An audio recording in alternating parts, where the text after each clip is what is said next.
नमस्कार। सोचिए, बाराबंकी के एक स्कूल में सब कुछ बिल्कुल सामान्य लग रहा था, एक आम दिन की तरह। लेकिन वो दिन एक भयानक त्रासदी में बदल गया। पर कहानी यहीं खत्म नहीं हुई। एक टीचर की मौत, जो शुरू में एक दुखद घटना लग रही थी, अब वो गंभीर आरोपों और एक बहुत ही उलझी हुई पुलिस जांच का केंद्र बन गई है। तो इस पूरे मामले के सेंटर में यही एक सवाल है। क्या यह हताशा में उठाया गया एक कदम था, या फिर इसके पीछे कोई गहरी और परेशान करने वाली कहानी छुपी हुई है? चलिए इस मामले की परतों को एक एक करके खोलते हैं। कहानी की शुरुआत करते हैं उस दिन की घटनाओं से जिन पर किसी को कोई शक नहीं है। आइए सबसे पहले उस दिन क्या क्या हुआ उस पर एक नजर डालते हैं। ये घटना कंपोजिट विद्यालय उधवापुर की है, जहां 40 साल की उमा वर्मा एक असिस्टेंट टीचर थीं। एक बिल्कुल नॉर्मल सा दिन अचानक से एक ऐसी त्रासदी में बदल गया जिसके बारे में किसी ने सोचा भी नहीं था। उस सुबह सब कुछ बहुत तेजी से हुआ। पति के स्कूल छोड़ने के लगभग 2 घंटे बाद, यानी 11:30 बजे के आसपास, उमा अपने साथियों के साथ धूप में बैठी थी और फिर वो चुपचाप वहां से उठी और हेडमास्टर के कमरे में चली गई। और इसके कुछ ही देर बाद एक दिल दहला देने वाली खबर आई। उनका शव पंखे से लटका हुआ मिला। अब देखिए, यहां तक तो ये एक बहुत ही दुखद घटना लगती है ना? लेकिन अगले ही दिन इस कहानी में एक ऐसा मोड़ आया जिसने सब कुछ बदल कर रख दिया, जिसने इस केस की पूरी दिशा ही पलट दी। और ये शिकायत सिर्फ एक फॉर्मेलिटी नहीं थी, इसने पूरे मामले का रुख मोड़ दिया। एक व्यक्तिगत त्रासदी अब एक संभावित आपराधिक जांच बन गई थी, जो स्कूल की चारदीवारी के अंदर छिपे तनावों को सामने ला रही थी।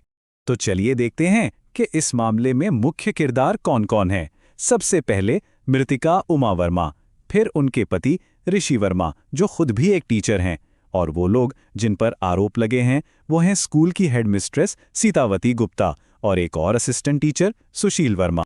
तो अब सवाल ये उठता है कि पति ने अपनी शिकायत में आखिर ऐसा कहा क्या?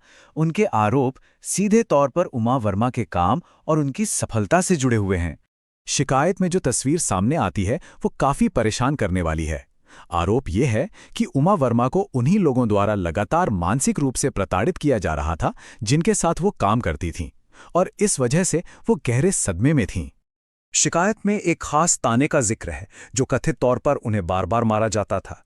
ये छोटा सा वाक्य उत्पीड़न के इस आरोप को एक दर्दनाक हकीकत में बदल देता है। तो आखिर ऐसा क्या था? किस वजह से उमा वर्मा को कथित तौर पर इस तरह की ईर्ष्या का सामना करना पड़ रहा था? इसका जवाब उनकी प्रोफेशनल उपलब्धियों में छिपा है। और देखिए, विडंबना यह है कि उमा वर्मा की सफलता ही कथित तौर पर उनकी परेशानी की वजह बन गई। उनके स्टूडेंट्स की कामयाबी और मुख्यमंत्री से मिली तारीफ शिकायत के मुताबिक ईर्ष्या की आग को और भड़का रही थी। तो पति की तरफ से शिकायत मिलने के बाद प्रशासन और पुलिस भी तुरंत हरकत में आ गए और कानूनी प्रक्रिया शुरू हो चुकी है। जी हां, सतरिक थाने में मृतका के पति की शिकायत के आधार पर दोनों आरोपियों के खिलाफ जरूरी धाराओं में एफआईआर दर्ज कर ली गई है। तो ये आत्महत्या के लिए उकसाना आखिर होता क्या है? इसका सीधा सा मतलब है किसी को जानबूझकर ऐसा करने के लिए मजबूर करना, या फिर ऐसी परिस्थितियां बना देना कि वो इंसान ये भयानक कदम उठाने पर मजबूर हो जाए। पुलिस ने ये कन्फर्म किया है कि सच्चाई का पता लगाने के लिए एक गहरी जांच की जा रही है। तो फिलहाल ये मामला पूरी तरह से एक्टिव इन्वेस्टिगेशन में है। ये दुखद घटना हमें एक बहुत बड़े और जरूरी सवाल पर सोचने के लिए मजबूर करती है। जब काम करने की जगह पर प्रोफेशनल कंपटीशन, जलन और उत्पीड़न में बदल जाता है, तो उसके परिणाम कितने विनाशकारी हो सकते हैं। ये एक ऐसा सवाल है